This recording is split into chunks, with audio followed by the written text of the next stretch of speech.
కార్యదర్శిగా నన్ను ఆహ్వానించారు. వారి ఏదైతే సమస్యలు ఉన్నాయో వాటిపై కులంకషంగా చర్చించి తద్వారా కొద్దిమంది వ్యక్తులు డీజేఎఫ్ అంటే డెమోక్రాటిక్ జర్నలిస్ట్ ఫెడరేషన్ అర్థాన్ని మార్చేసి ఏకపక్ష నిర్ణయాలు తీసుకుంటూ ఎన్నో రకాల అరాచకాలకు పాల్పడుతున్నారంటని వారి మనోవేదనని నా ముందు తెలియజేయడం జరిగింది. అది నిజంగా వాస్తవం. ఎందుకంటే మొట్టమొదట వారికి బలిగా మారింది నేను, అంటే శ్రీనివాసరావు జాదవ్, ఆ తర్వాత ఏనుగు మల్లారెడ్డి, ఆ తర్వాత వచ్చేసి మిగతా సభ్యులు ఏది విజయ్ కుమార్ నారమల్ల, అట్లా చెప్పుకుంటూ పోతే అదే కోవకు చెందిన వ్యక్తి మాసం రత్నాకర్. వీళ్ళంతా ఎవరు అని అంటే వీళ్ళంతా వ్యవస్థాపక సభ్యులు. ఒక వ్యవస్థాపక సభ్యుల్ని తీసివేయాలంటే అసలు రాజ్యాంగం ఏం చెప్తుంది, చట్టం ఏం చెప్తుంది అనేది మొట్టమొదట ఈ తీసేసేటోళ్ళకి తెలిసి ఉండాలి. ఒక రాష్ట్ర అధ్యక్షుడిని తీసేయాలంటే దానికి ఏమేమి కావాలి, అసలు ఎట్లా కావాలి, దాని ప్రొఫార్మా ఏంటిది, ప్రొసీజర్ ఏంటిది అని తెలిసి ఉండాలి. ఏకపక్ష నిర్ణయంగా ఎవరిని పడితే వాళ్ళని తీసేయడానికి లేదు. ఎవరైతే నియమించబడతారో వారు వారి పూర్తి కాలం పదవి కాలాన్ని పూర్తి చేయాల్సి ఉంటుంది. ఒక జాతీయ అధ్యక్షుడు, అసలు జాతీయ అధ్యక్షుడు అని చెప్తే జాతీయ అధ్యక్షుడికి అర్థం ఏంటిదో తెలుసా? వివిధ రాష్ట్రాలలో రాష్ట్ర కమిటీలు ఉండాలి. ఆ కమిటీల సర్వసభ్య సమావేశం కావాలి. ఆ సమావేశంలో జాతీయ అధ్యక్షుడిని ఎన్నుకోవాలి. అసలు డీజేఎఫ్ లో ఎప్పుడైనా కానీ జాతీయ సమావేశాలు జరిగినాయా? ఎప్పుడైనా కానీ రాష్ట్ర సమావేశాలలో రాష్ట్ర ప్రధాన కార్యదర్శి ప్రసంగించిన సందర్భాలు ఉన్నాయా? జాతీయ కమిటీల జాతీయ ప్రధాన కార్యదర్శి పేరేంటిది? వాస్తవంగా 2021లో ఈ డీజేఎఫ్ ని రిజిస్ట్రేషన్ చేయడం జరిగింది. అంటే ఇది 25. ఇప్పటి వరకు ఎన్ని 2 మహాసభలు జరగాలి లేదా 3 మహాసభలు జరగాలి. ఆ 3 మహాసభలలో జరిగిన తీర్మానాలు ఏంటిది, దాని ద్వారా తీసుకున్న నిర్ణయాలు ఏంటి?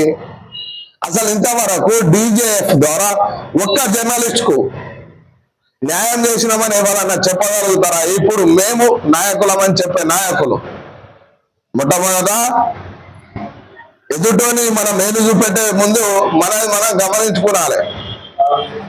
మనం ఎదుటోడికి ఒక్క ఏళ్ళు చూపిస్తే 3 ఏళ్ళు మనకు చూపిస్తాయి. అది గుర్తుపెట్టుకోవాలి. వాస్తవంగా జాతీయ కమిటీ అని చెప్పుకోనికి మీకు ఏం అర్హత ఉన్నదని నేను అడుగుతున్నా. ఎన్ని జిల్లాలలో కమిటీలు ఉన్నాయి మీకు? ఎన్ని రాష్ట్రాలలో కమిటీలు ఉన్నాయి చెప్పగలుగుతారా? ఏ ఏ రాష్ట్రాలలో డీజేఎఫ్ ఉన్నది? రెండోది, అసలు మీకు ఆర్థిక వనరు కాబట్టి ఇప్పుడు నేను ఎవరెవరి పేర్లైతే ఉటంకిస్తున్నానో వాళ్ళంతా మళ్ళా డీజేఎఫ్ బలోపేతానికి ఏకమవుతున్నారు. వాళ్ళ ఆధ్వర్యంలోనే డీజేఎఫ్ అనేది ముందుకు పోతుంది. ఒకటి ఏనుగు మల్లారెడ్డి, రెండోది నారమల్ల విజయ్ కుమార్, మూడోది మాధం రత్నాకర్, నాలుగోది జాదవ్, అలాగే శ్రీనివాస్ మంచిర్యాల నుంచి. తెలుసా శ్రీనివాస్ ఎవరో? తెలియదు. జాడి శ్రీనివాస్ కార్యవర్గ సభ్యులుగా పెట్టినాం, గుర్తుందా? అది లేదు. వీళ్ళంతా వాళ్ళు వ్యవస్థాపక సభ్యులు. ఒక వ్యవస్థాపక సభ్యుని తీసేయాలంటే దాని ప్రొఫార్మా ఏందో తెలుసా? అది కూడా తెలియదు. ఎవరో ఏదో చెప్పిండని, ఏదో చట్టం ఏదో చెప్పిందంటే మాట్లాడుతున్నావు కదా. బహిరంగ చర్చకు రా, ఎవరు ఏందనేది తెలుసుకుందాం. వీళ్ళంతా వ్యవస్థాపక సభ్యులు ఎవరైతున్నారో వీళ్ళందరూ వస్తారు. నువ్వే స్థలం నిర్ణయించు, నువ్వే సమయం నిర్ణయించు, ఖచ్చితంగా మేము వస్తాం, డీజేఎఫ్ ని కాపాడుకుంటామని మాట్లాడుతున్నాం. ఇవాళ రాష్ట్ర స్థాయిలో దాదాపుగా 18 జిల్లాలలో కమిటీ ఉంటే ఇవాళ ఎక్కడికి వచ్చింది? 2 జిల్లాలకు వచ్చింది. మేము నిర్మించిన నిర్మాణాన్ని నువ్వు కూలదేసి కుప్పదేసినావు. ఇప్పుడు మళ్ళా పునర్నిర్మాణం చేయాలి. ఈ సభ్యులంతా ఏకమవుతారని మీడియా ముఖంగా నేను తెలియజేస్తున్నాను. ఈ అవకాశం ఇచ్చిన పెద్దలందరికీ పేరు పేరున ధన్యవాదాలు. అలాగే మీడియా మిత్రులకు కూడా ధన్యవాదాలు.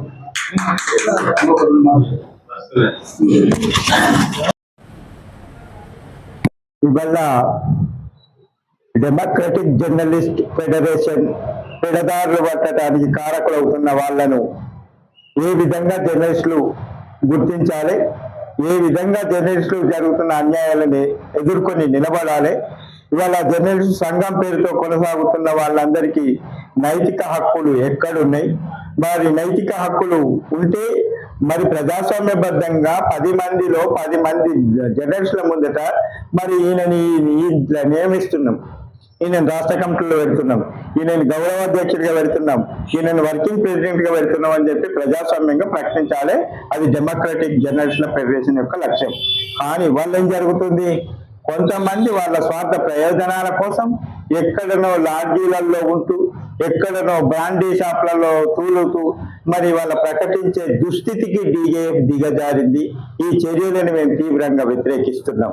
ఇవాళ 2-3 నెలల క్రితం ఇదే పెద్దపల్లి జిల్లాలో జిల్లా స్టేట్ కమిటీ ఎన్నిక స్టేజ్ మీద ప్రకటించిన నువ్వే మళ్ళీ కమిటీని మేము రద్దు చేసినామంటే అది ఏంటి తమాషనా? అది ఏమన్నా ఏదో పిప్పర్మెంట్ కొనిచ్చినట్టు, చిన్నపిల్లలు ఏడితే పిప్పర్మెంట్ కొనిచ్చినాం, దగ్గొస్తుంది కాబట్టి పడేయమన్నాం అని చెప్పినంత ఈజీగా మాట్లాడుతున్నాం.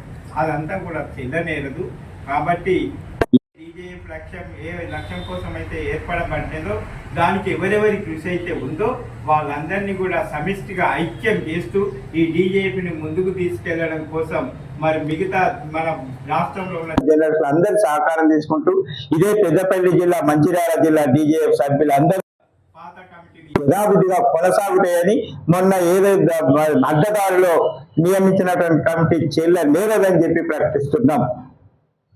డీజేఎఫ్ నాయకత్వం వర్ధిల్లాలి, డీజేఎఫ్ నాయకత్వం పోరాడదాం, జర్నలిస్టుల హక్కుల సాధన కోసం పోరాడదాం, జర్నలిస్టులకు జరుగుతున్న అన్యాయాల మీద. జై డీజేఎఫ్. జై డీజేఎఫ్.